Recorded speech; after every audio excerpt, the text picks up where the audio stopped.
नमस्कार, news initiate में आपका बहुत-बहुत स्वागत है। मैं हूँ आपके साथ दीपाली माथुर। दोस्तों एक बार फिर से नवरात्रे शुरू हो गए हैं और इस दौरान भक्तों के बहुत सारे सवाल होते हैं कि कैसे माता जी की स्थापना करें, कैसे व्रत करें, कैसे पूजा अर्चना करें और इन सभी सवालों का जवाब देने के लिए आज हमारे साथ एक बार फिर से जुड़ गए हैं डॉक्टर प्रशांत शर्मा जी। सर बहुत-बहुत स्वागत है पंडित जी आपका। जी, श्री राधे। राधे राधे। फिर से नवरात्रे शुरू हो गए हैं, तो सबसे पहले तो जानना चाहेंगे कि नवरात्रे का जो मुहूर्त है माता जी की स्थापना करने का, वो क्या है? देखिए, मुहूर्त के हिसाब से तो अगर हम देखते हैं तो प्रातः काल में 6 बजे से लेकर सूर्योदय से लेकर 8 बजे तक, सवा 8 बजे तक हमारे पास मुहूर्त है। जी, बाकी अन्य हम चौघड़िया आधार पे भी देख सकते हैं और इस समय में भी अगर हम नहीं कर पाते हैं, तो मध्याह्न में अभिजीत श्रेष्ठ मुहूर्त के रूप में हम यहाँ पर ले सकते हैं। तो जी। माता जी की स्थापना, घट स्थापना इत्यादि कर्म हम इस मुहूर्त में कर सकते हैं। क्या विधि होती है माता जी की स्थापना की? देखो, विधियाँ तो काफ़ी हैं, जैसे भगवान शिव को जलधारा पसंद है। जैसे भगवान नारायण को श्रृंगार पसंद है, जी, वैसे ही माता जी को अर्चना पसंद है। अब अर्चना तो हम सहस्त्र फूलों से भी कर सकते हैं, कुमकुम से भी कर सकते हैं, हल्दी से भी कर सकते हैं और बड़े रूप में भी कर सकते हैं। जी, लेकिन हम जब ये पूजा इत्यादि कर रहे हैं, तो ये पूजा मुझे लगता है कि सबसे पहले हम सामान्य रूप से करें। जी, क्योंकि इन चीज़ों का विधि-विधान जो है, वो एक रूप से ब्राह्मण द्वारा करवाया जाता है और इसके लिए एक बड़ा प्रारूप हमें तैयार करना होता है, जो विधि-विधान से करवाना चाहिए। लेकिन मैं यहाँ पर ये कहना चाहूँगा कि जो सामान्य लोग हैं, वो किस प्रकार पूजा करें, हम जी, उस विधि को जानें। क्योंकि हमारा जो भी विषय है, लक्ष्य है, वो माता की आराधना सब कर सकें, हुँ, मन से कर सकें, अच्छी कर सकें। जी, इसके लिए सामान्य लोगों के लिए जो नियम है, उस आधार पे हम पूजा कर सकते हैं। माता जी की पूजा हेतु लोग घट स्थापना भी करते हैं, ज्वार भी स्थापित करते हैं और माता जी की स्थापना चौकी पर तस्वीर चित्र विग्रह के माध्यम से भी करते हैं। जी, इसमें सर्वश्रेष्ठ यही है कि सामान्य व्यक्ति को एक चौकी पर लाल कपड़ा बिछाकर पूर्व या उत्तर दिशा में माता का चित्र विग्रह स्थापित करें, उन पर लाल चुनरी ओढ़ाकर उन्हें स्थापित कर सकते हैं। दीप प्रज्वलित कर सकते हैं। सामान्य व्यक्ति के लिए सबसे छोटी पूजा कही गई है, 5 चीज़ों से वह पूजन नित्य करे। गंध यानी कुमकुम, रोली अथवा जिसे हम कहते हैं, पुष्प, एक पुष्प माता जी को अर्पण करें। धूप, एक धूप बत्ती, अगरबत्ती हमारे घर में जो सामान्य रूप से मिल जाएगी। दीप, एक दीपक प्रज्वलित करें और नैवेद्य अर्थात भोग प्रसाद। तो प्रसाद के रूप में आप माता जी को कुछ भी अर्पण कर सकते हैं जो हमारा सामर्थ्य है। घर में आप चीनी भी लगा सकते हैं, आप हलवा भी बनाकर लगा सकते हैं या बाहर से नित्य प्रसाद लाकर भी आप भगवान को अर्पण कर सकते हैं। जी। बहुत ही बेसिक जो अपने घर में ही चीज़ें मिल जाती हैं, हम उससे माता जी को की घट स्थापना कर सकते जी, हैं। ज़रूर। जी। बहुत से लोग ज्वारे उगाते हैं नवरात्र में पूरे 9 दिन में, तो इनका क्या महत्व है? देखो ये जो ज्वारे हैं, ये भगवान की जो माता के नवरात्र है, इसमें शुभता दिखाते हैं। जी, शुभ प्रतीक जिन्हें कहते हैं। पूजन के आधार पे तो विधि-विधान से ये 2 कलशों के साथ में ज्वारों की स्थापना होती है। जयंती मंगला काली भद्रकाली कपालिनी दुर्गा क्षमा शिवा धात्री स्वाहा सुधा नमोस्तुते। जी, इन कलशों का नाम होता है धात्री और विधात्री। इस आधार पे विधि-विधान से किया जाता है। लेकिन हम जब ज्वार उगाते हैं, तो हमें ऐसा लगता है कि हम माता की सेवा कर रहे हैं, तो अर्चना में कुछ विशेषता आती है।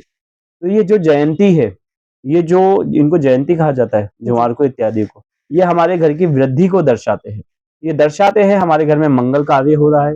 ये दर्शाते हैं कि हमारी माताजी की कृपा हम पर वृद्धि करती जाए। इस आधार पे हम ज्वार लगाते हैं और कलश की स्थापना करते हैं।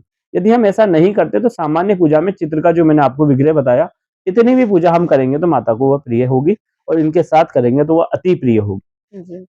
इस बार 10 दिन के नवरात्रे माने जा रहे हैं, तो इसका क्या विशेष महत्व है? इस बार 10 दिन के नवरात्रे हैं।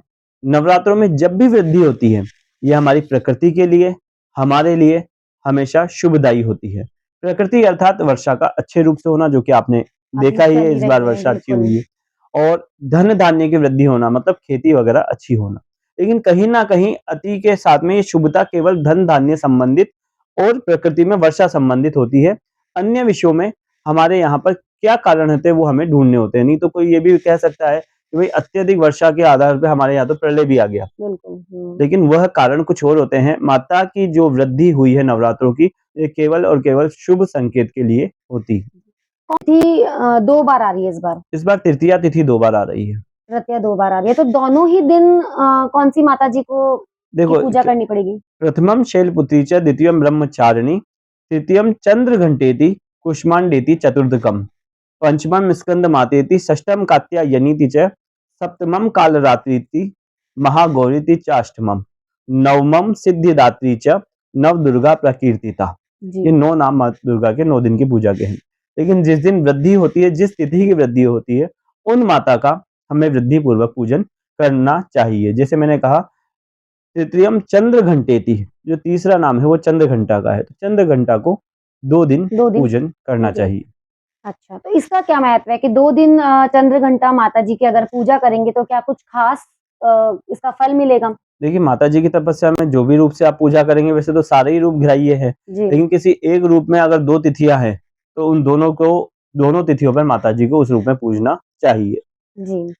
पंडित जी ये बताइए कि इस बार माताजी कौन-सी सवारी पर आ रही है? ये वार पर निश्चित करता है। जी, वार पर निर्भर इस प्रकार करता है, जब सोमवार से नवरात्रि प्रारंभ होते हैं, तो सोमवार को माँ गज पे अर्थात हाथी पर सवार होकर आती है। हाथी पर सवार होकर आना यह भी एक शुभ संकेत है। गज हमारे यहाँ पर शुभता को दर्शाता है। जी, तो जगदम्बा इस बार हाथी पर सवार होकर आ रही है, जो हमारे नवरात्रों के साथ-साथ हमारे जीवन में भी शुभ संकेत को दर्शाते हैं। जी। और माता का प्रिय भोग कौन-सा है? मतलब हर माता का अलग-अलग प्रिय भोग है या हम कुछ एक ऐसा भोग लगा दें, जिससे हमें माता हमसे खुश हो जाए? देखिए नित्य पूजा में तो जो नित्य आधार पे आप जो भी लगाएँगे वो है। जी, विशेष पूजाओं में हर वस्तु का अलग महत्व हो जाता है। विशेष पूजाएँ गुरु और ब्राह्मण के सानिध्य में होती है। जी, विशेष पूजाओं की विधि-विधान अलग होते हैं। विशेष पूजाएँ शास्त्रोक्त होती है, जो शास्त्र में कहा गया है उस आधार पे आप पूजन करें। सामान्य व्यक्ति प्रतिदिन नित्य जो भी भोग लगाना चाहे, प्रसाद लगाना चाहे, माँ उसको ग्रहण करती है। लेकिन विशेषता के आधार पर अगर हम उन प्रसाद को परिवर्तित करते हैं, तो शास्त्रोक्त विधि से परिवर्तित भी कर सकते हैं। हर माता का अलग-अलग विधि से पूजन भी हो सकता है, अलग-अलग प्रसादी भी बनती है। लेकिन हम सामान्य लोग हैं, इसलिए उस विधि को सामान्य ही रहने दें तो हमारे लिए अच्छा रहेगा। जी। अब जैसे भोग की बात यहाँ पर आई है माता को भोग लगाने की, तो कई लोग बलि देते हैं, तो वो कितना सही है? क्या बलि देना चाहिए या नहीं देना चाहिए? देखो बलि शब्द जो कहा गया है, सबसे पहले तो हमें ये समझना होगा बलि शब्द क्या है? जी। बलि है भोजन। बलि दी जाती है भोजन के रूप में। हुँ, हुँ। बलि दी जाती है माता को प्रसन्न करने के लिए। सभी देवताओं की बलि होती है। शास्त्र में सभी ग्रहों की बलि होती है। बलि अर्थात भगवान के लिए निकाला हुआ एक प्रकार का पदार्थ, जो स्वरूप उसका होता है, जो हमें दर्शाया जाता है सुंदर रूप से हम उसको प्रदान करें। बलि 3-4 प्रकार की होती है। जी, 3 प्रकार की ये बलि है। सत्य, रज, तम। सात्विक हम प्रसाद लगाते हैं जो, जी, राजसिक हम प्रसाद लगाते हैं जो, और तामसिक हम प्रसाद लगाते हैं जो। तो ये बलि शब्द सबसे पहले तो प्रसाद के लिए कहा गया है। भगवान भैरू जी के लिए बलि लगाते हैं, तो हम उनका भोग निकालते हैं। कचौरी, कंगन, दही बड़ा इत्यादि भगवान की बलि है। ये तामसिक भोग है। जी, लेकिन तामसिक भी किस रूप से है? तो अब इसमें बलि शब्द हमारे दिमाग में क्या आता है कि हमें किसी मांस मदिरा की बलि जी। लगानी है, या हमें किसी बकरे की बलि लगानी है, किसी हुँ, पशुधन की बलि लगानी है। इसका क्या विधान है? मन में ये सवाल ज़रूर आता है, क्योंकि बिल्कुल। बलि शब्द बलि के आते ही हाँ, नाम से ही यही समझ में आता है। हाँ, बलि के नाम से। तो बलि केवल इन चीज़ों को नहीं कहा जाता, बलि हमारे अन्य पदार्थों को भी कहा जाता है। भगवान का प्रिय जो भोजन है, उसको किस प्रकार से अर्पण करें। तो जी, तामसिक व्यक्ति उस सेवा के आधार पे, उस आधार पे वस्तु को अर्पण करता है जो पूर्णतया तामसिक हो। राजसिक व्यक्ति राजसिक रूप में प्रदान करता है, और सात्विक व्यक्ति सात्विक रूप में प्रदान करता है। जी। तो बलि की जो हम बात कर रहे हैं, कोई विशेष तरीका होता है बलि चढ़ाने का? तो तरीका तो शास्त्र में विधि-विधान लिखे हुए हैं, उस हुँ, आधार पे हमें कार्य करना चाहिए। इसीलिए मैं कहता हूँ, कोई भी पूजा हो जितनी सामान्य होगी, उतनी हमारे लिए अच्छी होगी। जी, अन्य पूजाएँ बिना गुरु और बिना ब्राह्मण के करनी और करवानी नहीं चाहिए। जी, किसी भी रूप से अगर आपके साथ गुरु और ब्राह्मण का सानिध्य है, शास्त्र की विधि है, तब आप उन पूजाओं को कर सकते हैं। अन्यथा आप एक सामान्य व्यक्ति के रूप में उनके निमित्त निकाला हुआ थोड़ा-सा हलवा भी उनका बलि अर्थात भोजन ही होता है। जी। अगर मान लीजिए किसी को अभी इन नवरात्रों में माता का विशेष अनुष्ठान करना है, तो वो कब से शुरू करना चाहिए? मतलब नवरात्रि के प्रथम दिन से या कभी भी? देखो, अनुष्ठान तो नवरात्रि के 9 दिन को ही कहा जाता है, जी। लेकिन ऐसा नहीं है कि हम नवरात्रि ही अनुष्ठान कहा जाए।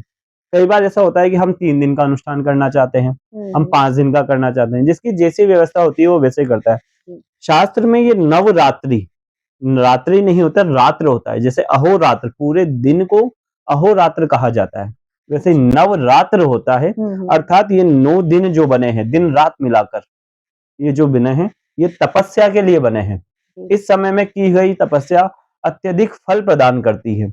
और ये फल किस प्रकार प्रदान करती है, आप जितना समय दें, आप चाहें तो प्रतिपदा से लेके नवमी तक 9 दिन भी अनुष्ठान कर सकते हैं। यदि किसी कारणवश रह जाए तो आप कुछ दिनों का भी अनुष्ठान कर सकते हैं, या फिर 1 दिन का भी अनुष्ठान, पूजन जो आपका सामर्थ्य है कर सकते हैं अथवा करवा सकते हैं। जी। नवमी पे कन्या जिमाते हैं कई लोग अष्टमी पे जिमाते हैं, तो कन्या जिमाने का क्या महत्व है? कन्या जिमाने का ही महत्व माता की कृपा है। कन्या, कहते हैं कि आपके घर में 10 पुत्रों के बराबर एक कन्या है। जी। अगर आपके घर में कन्या का जन्म है, साक्षात जगदम्बा का जन्म है, तो ये मान के चलो 10 पुत्रों का जन्म हुआ है। जी। जी। तो इतनी कृपा होती है माता की। कन्या का विधान तो वैसे अलग-अलग है, लेकिन मैं संक्षिप्त में बताना चाहूँगा। कन्याएँ सभी माता का स्वरूप होती है, लेकिन ज्ञान के लिए, बुद्धि के लिए, विवेक के लिए ब्राह्मण कन्या की पूजा होती है। जी। शक्ति के लिए, सामर्थ्य के लिए राजपूत की कन्या की विवाह होती है, क्षत्रिय वंश की कन्या का पूजन होता है। वेश्या जो कन्या है, अर्थात वैश्य वर्ण में उत्पन्न कन्या आर्थिक सहयोग हमें प्रदान करती है, और हमारी सेवा को दृढ़ करने के लिए हम शूद्र की कन्या का पूजन करते हैं।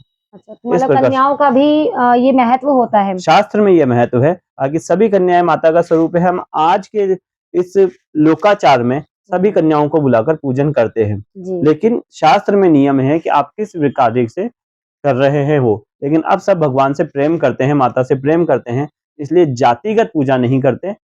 ये सिर्फ एक हुँ। माध्यम है बताने का, बाकी सारी कन्याएं माँ के ही स्वरूप है, वो आपको कुछ ना कुछ देकर जाएगी। जी। इनकी विधि होती है, इनका पूजन होता है, उसका भी एक तरीका होता है पूजन करने का। जी। कन्या को निमंत्रण दिया जाता है, उनके घर जाकर उनके आने पर उनके पैर धुलाए जाते हैं, जी। फिर उन्हें भोजन इत्यादि किए जाते हैं, फिर उनके पैर धुलाकर उनका पूजन अर्चन करके उनको वस्त्र, दक्षिणा इत्यादि प्रदान किया जाता है। जी।